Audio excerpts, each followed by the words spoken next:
right, as our kids are leaving, I'm excited a chance to hit our next installment in this collection of talks we've called Live Sent, and I'm praying that you just be encouraged through it. Pray you've already been. I pray that you took that card last week that we said, the card, and the people or person that you wrote on there that you've been praying for them. I pray that you did that every day this past week. It was exciting for me to even see my son's card on the table.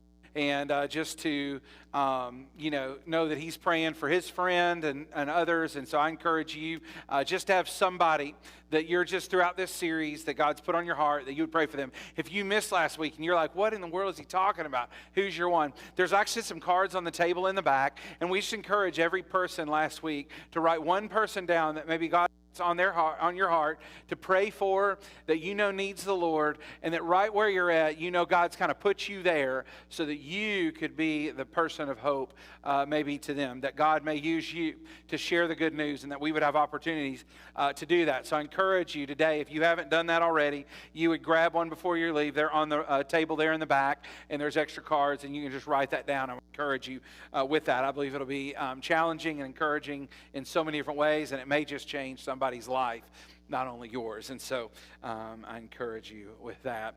Well, this week, as we begin kind of our second talk in this series, is considering kind of what God calls us on. And we often use the word love a lot, right? We talk about things we love. We like I love pizza, or I love steak.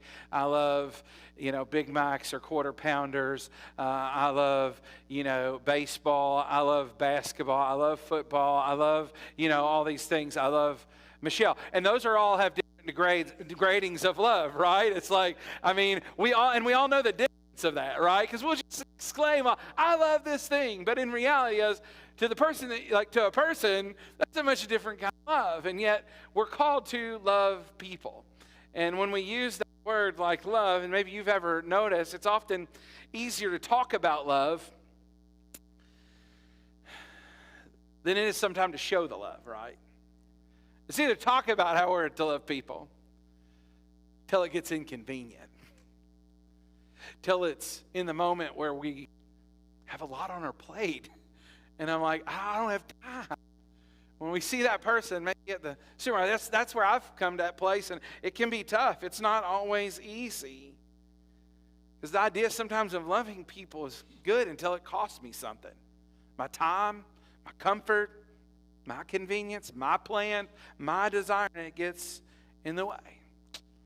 And there's been moments where sometimes it was inconvenient maybe to help somebody out. Inconvenient to show love towards somebody else. But it's interesting, in some of those times when I found it most inconvenient, it was interesting. It was oftentimes in those moments they were most impactful. Where I found it, maybe I didn't just change somebody, maybe they changed me. Because I chose to reach across an aisle, or go across the street, or go next door, or to drive across town. It's in those moments often I was the one most impacted. But if we're all honest, sometimes we've felt more focused maybe on our schedules, on our comforts, focused on my plans, than on showing love. And maybe you've even felt that way too. Because we live in a world where love often is just a word we use for a lot of different things. It shows up in hashtags and in slogans and t-shirts.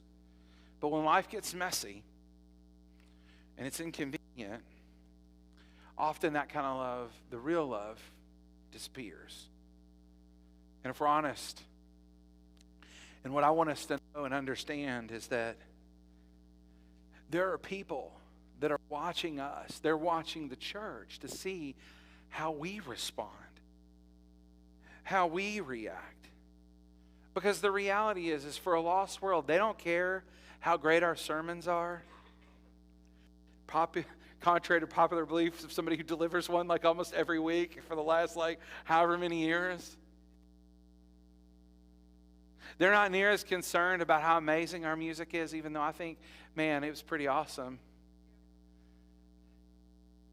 What they want to know and what they really care about is how we act and what we look like and the way we treat others? Do we care for the people we say we care about?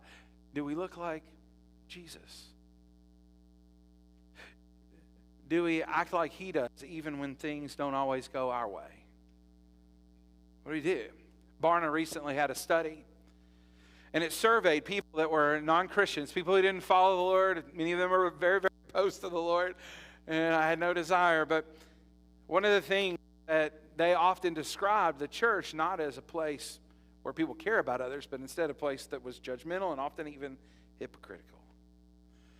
But the interesting thing was, they said, but when they would be more open to the things of the Lord, when they experienced and saw the genuine love of others, it would often break down those walls.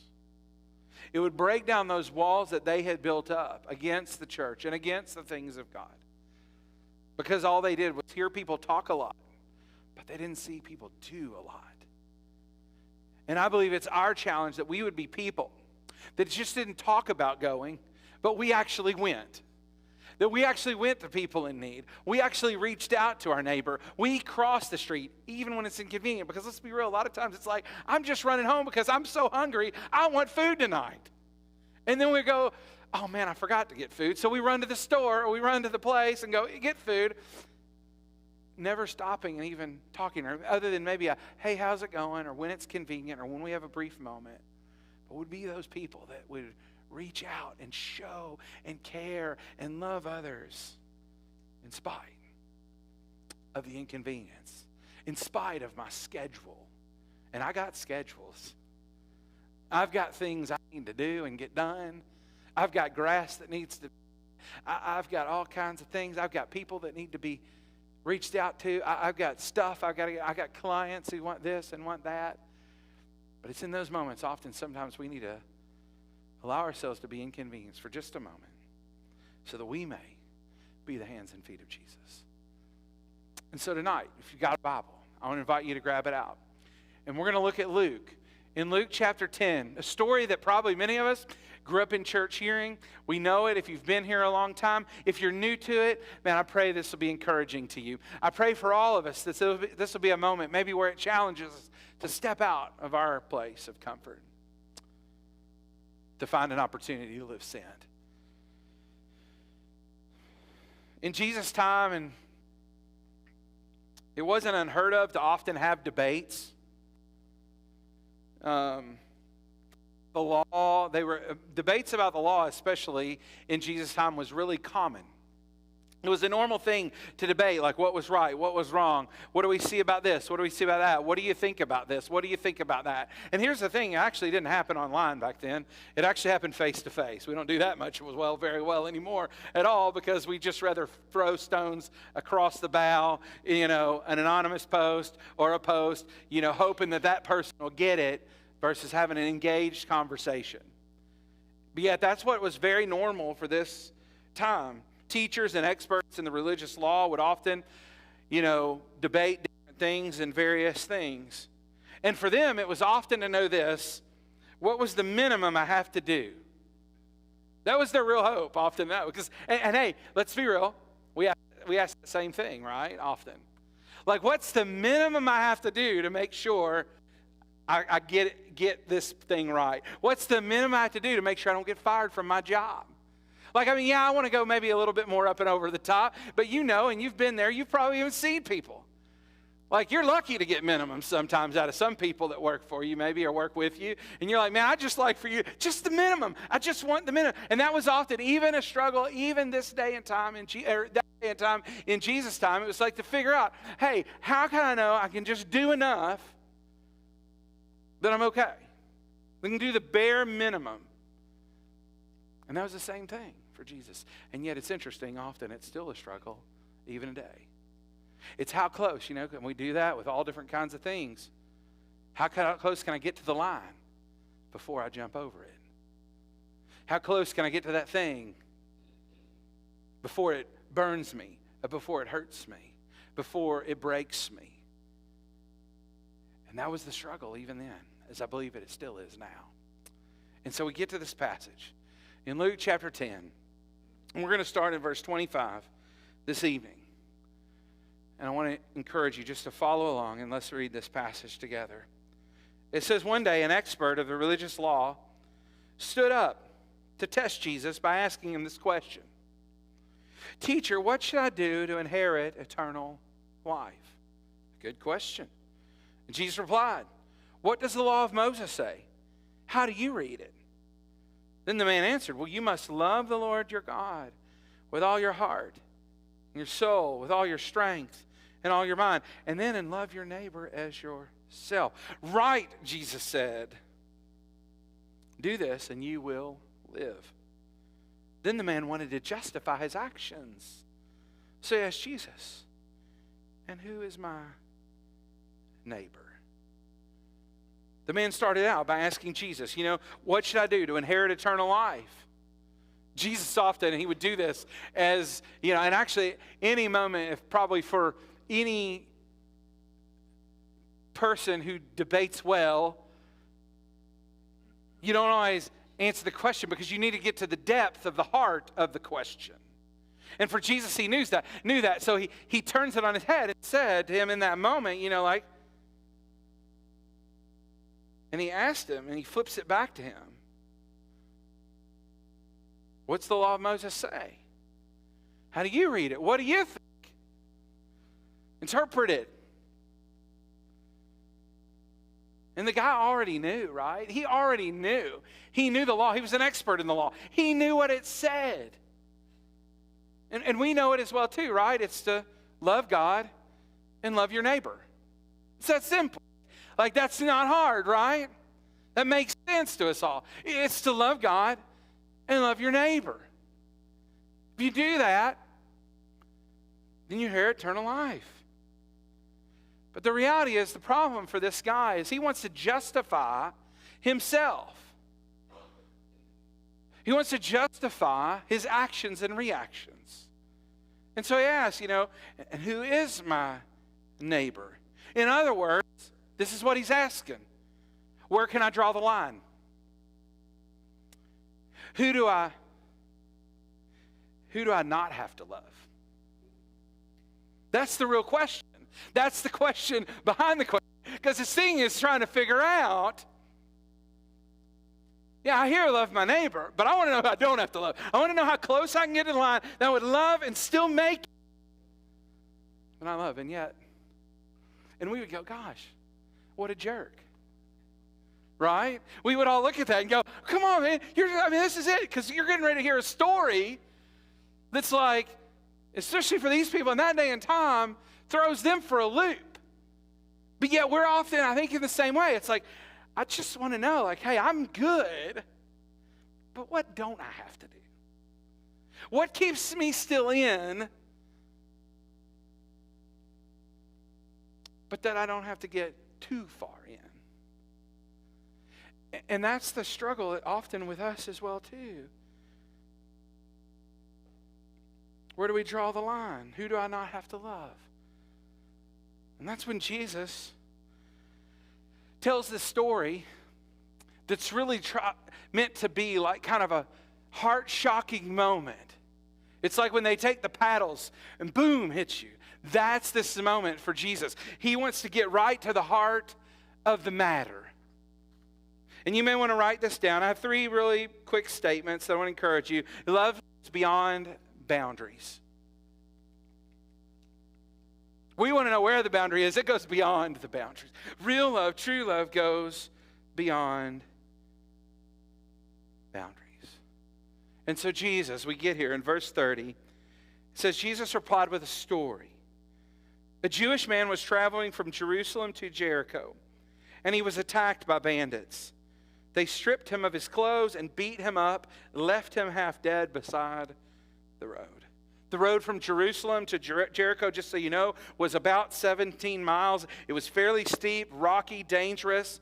It was not often known during that time of the world to be a place where robbers would attack. They were able to hide in crevices and rocks and other places and jump out and catch people off guard. So this story for these people in this day and time seemed very realistic to them. It was something they could easily picture this happening because this area was a place often of danger and robbery.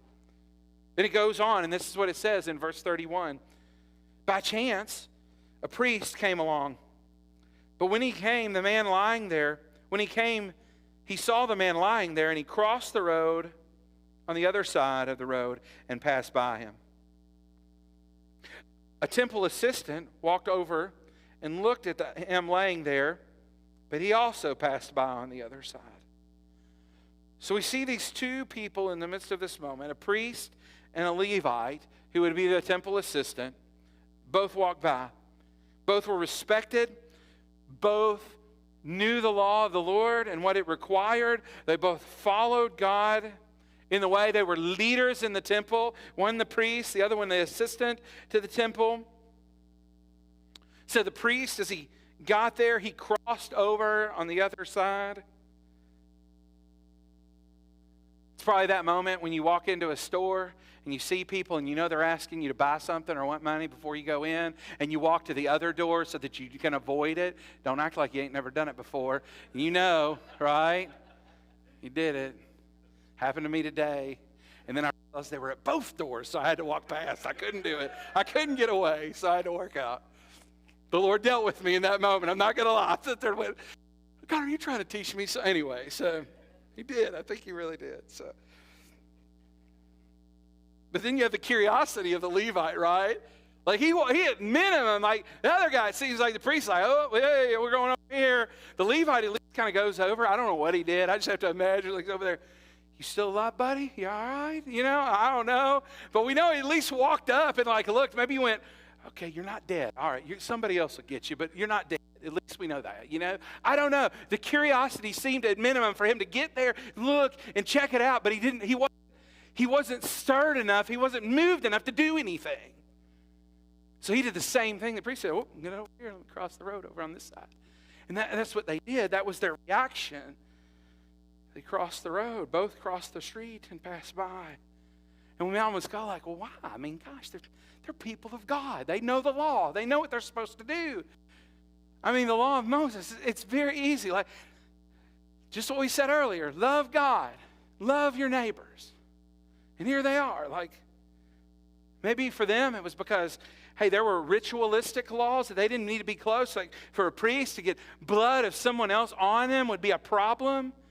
For the Levite to come over and check on him, even in that moment, if they were to touch a bloody body, and they would be unclean for worship. Or maybe for them it was an inconvenience, too busy, and they really were just too important. I got stuff going on. I don't have time to stop. We don't know exactly, but often that was probably many of the things that were the struggles for them. And here's what I want you to know, is that love isn't about who's most convenient to help. Love crosses the boundaries of race, of need, and even busyness. An interesting fact about this story. Often in the Jewish kind of storytelling tradition, what Jesus actually set them up for would be very normal. These two characters that he introduces, the priest and the Levite. And the audience would have expected there to be a third person, which we're about to meet, to be, instead of just, it would have been kind of been like, okay, you've got the priest, he's way up here. You've got the, temple assistant, he's kind of right here. And then they would fully expect for it just to be like an ordinary Jewish person. Just a person every day like you and me, looks like us, acts like us, believes the same thing. That was their full expectation, because that would have been normal. That would have been a normal thing that they would have expected. But Jesus shocks them with a third person that nobody expected. Because for this person to have anything to do with them would have been unheard of. For this person even considered to be kind or to meet somebody else's need would have been unheard of. To be a Samaritan of that day would have been a person of mixed race, a person who was from a marriage that was never meant to be, intermarried in some way. And yet here Jesus is. He's about to take a twist and turn in the story that no one was expecting. The second thing I want you to know is that love, it goes beyond boundaries, but love also costs something. Love costs something. In verse 33, it says this, "Then the despised Samaritan came along." Like, he met them right there. He's like, hey, by the way, the person, and because listen, every person that was living, listening to Jesus in that moment, everybody didn't like. Any Jewish person didn't want to have anything to do with the Samaritan. They were from the other side of the tracks. Nothing. Didn't want anything to do with it. And Jesus sets the stage. The despised Samaritan, when he came along, he saw the man. And he felt compassion for him. Going over to him, the Samaritan soothed his wounds with olive oil and wine and bandaged them. Then he put the man on his own donkey and he took him to an inn where he took care of him. The next day, he handed the innkeeper 2 silver coins, telling him, listen, take care of this man. If the bill runs higher than this, I will pay you the next time I'm here. The Samaritan that the Jews hated and despised. Listen, they hated, and it wasn't just like one hated the other. Both hated each other. They disagreed on everything. They disagreed on the way they worshiped. They disagreed on all different kind of things. These were intermarried Gentiles. There were centuries of hostility that ran deeper than you could imagine. Anything that we even think on this planet often pales in comparison in our modern time. And for the Samaritan to help this person in need, for this Samaritan person to help a Jew in this way would have been unthinkable to Jesus' audience. It would be like an impossibility that they would ever consider being helped or helping.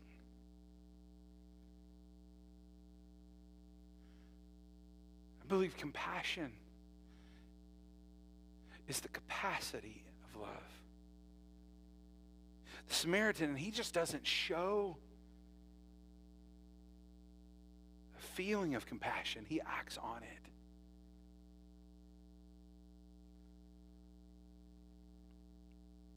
He cleans his wounds with oil and with wine. Both that costed something often were very costly items. He puts him on his own donkey. He gives up his comfort of riding on the donkey to the next place, and he lets him have his donkey to ride, and he takes him. He gives up the comfort of being carried by the thing that he owned. He even takes and pays 2 silver coins, 2 denarii. It's about 2 days of wages during that time, enough for really about several weeks of care probably at this point in time at the end. And he promises to return and cover the extra cost.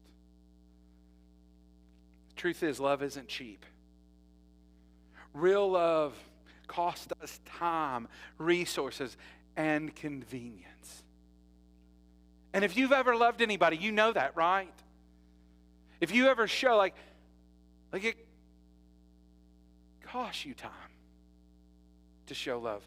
It costs you even resources and even your convenience. That kind of love is the kind of love that Jesus calls us to.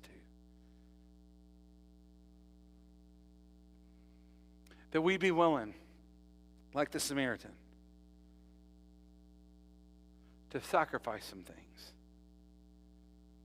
to give up some comfort, and maybe even give up our inconvenience, or to give up our convenience for somebody else. And that's the challenge in this moment. Love is not always easy. And if we want to be people that show love, it's going to cost something. My prayer is that we will be like that. So love goes beyond boundaries. It stretches across lines. Love also costs us something. For us to love the world the way Christ loved us, it will often cost us something. But love also, it reflects God's heart.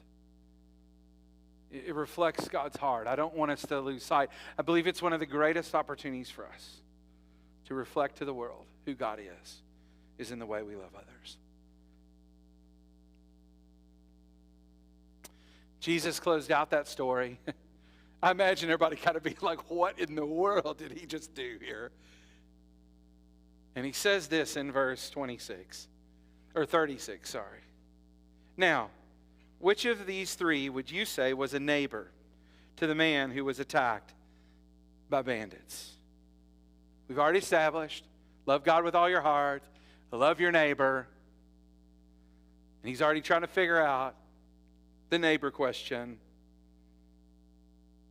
In verse 37, the man replies, the one who showed him mercy. And then Jesus said, yes, now go and do the same.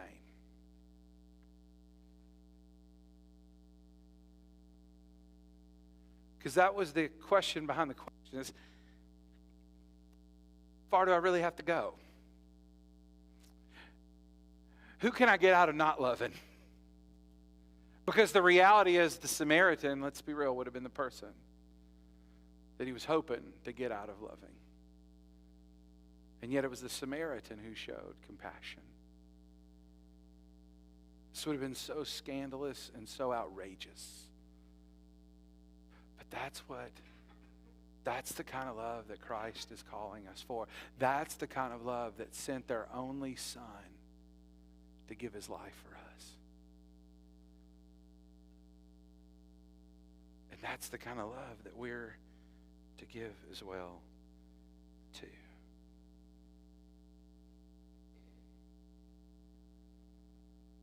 Listen, in this passage, when Jesus asked him, who's of the three would you say was a neighbor? The expert can't even bring himself to say the word Samaritan. He says the one who shows him mercy. Mercy is that thing, it's compassion in action. And I believe that's the heart of the Lord. And Jesus tells him that. Listen, go and do the same. Don't just know it, but live it. That we be a church, that we be a people. That we don't just talk the game, but we would walk the game. And listen, a neighbor isn't just defined by proximity or similarity. Neighbor is anybody that God has placed in front of us in need. And showing that love demonstrates that we belong to Jesus. So much so, I have the great opportunity each week, several days a week, and Jonathan, sorry, I got to see him this week. That was really awesome. Me and Caleb and Joel, we sit down and we read. We've been reading through 1 John together, and this passage just came to my mind as we were working through this message. 1 John 4:20 says, if someone says, I love God, but hates a fellow believer, that person is a liar. For if we don't love people, we can see, how can we love the God whom we cannot see? That if we want to be people, listen, we can say, I love people. But we don't even love the people, the brothers and sisters among us who we can see, touch, and feel.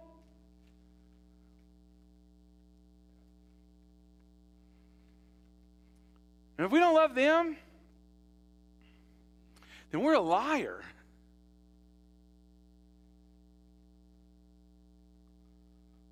John 13:35 says, your love for one another will prove to the world that you are my what? You are my what? Disciples. That's how the world will know by the way we love each other. By the way we love. That's how the world knows.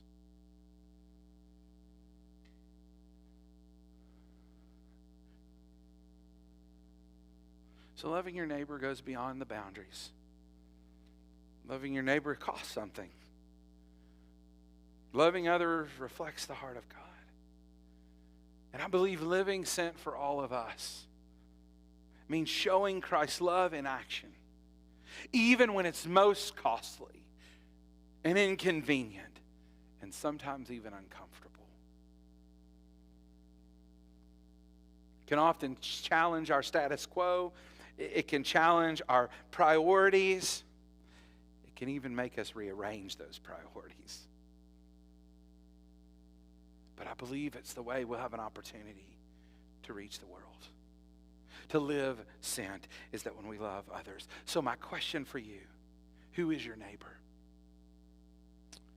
Who's your one?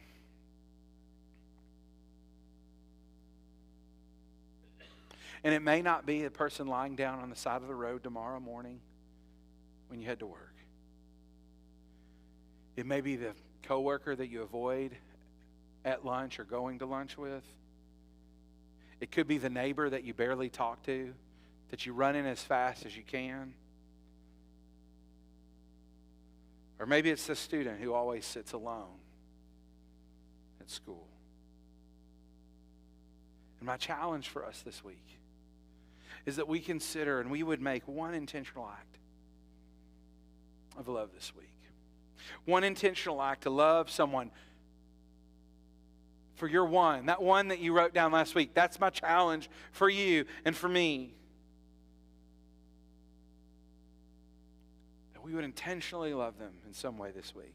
It could be to invite them over to dinner, maybe write them an encouraging note, maybe offer to help them with something they need help with. But we'd step into inconvenience. And I challenge you to consider that. That just as we wrote down that one last week, this week you would begin and you would choose to love that one in a practical way, in some way, and you would do that. And I want to encourage you, as you have an opportunity, maybe this week, to show love to somebody, that one that in your life that God prompted you to write down on that card. And if you haven't done that yet, do that before we walk out of this room, maybe even during the time when we sing in just a moment. That you would consider who's the one. And that you would love them in a way. And that not only that, we would begin to share the stories of the one in our lives. Because it would give encouragement to each other to do the same. And I just wonder, can you even imagine that if every single one of us began to show love to others, that one person intentionally this week, imagine the ripple effect that could happen. That tons of small acts of kindness that echoed across your office, across this community, in this body, and through our city. As we lived sent, we lived to love others, just as Christ loved us. That we would show the same compassion that the Samaritan showed the man on the side of the road. Because people won't believe that we love God if they don't see us love people. But I believe if they do, walls will come down and hearts will open to Jesus. And that's my challenge to us this evening. Let's be people who step across aisles, who walk down the street, who step across boundary lines in our neighborhood and show the love of Christ to other people. Because there is a world. They may not be laying on the side of the road, but they may feel like it inside because they've been beaten, they've been beat down, and they feel hopeless. And they're ready for somebody to come and help them bind some wounds up in their lives. And the only hope for that is one person, and his name is Jesus. Let's go and show that this week. Let's pray.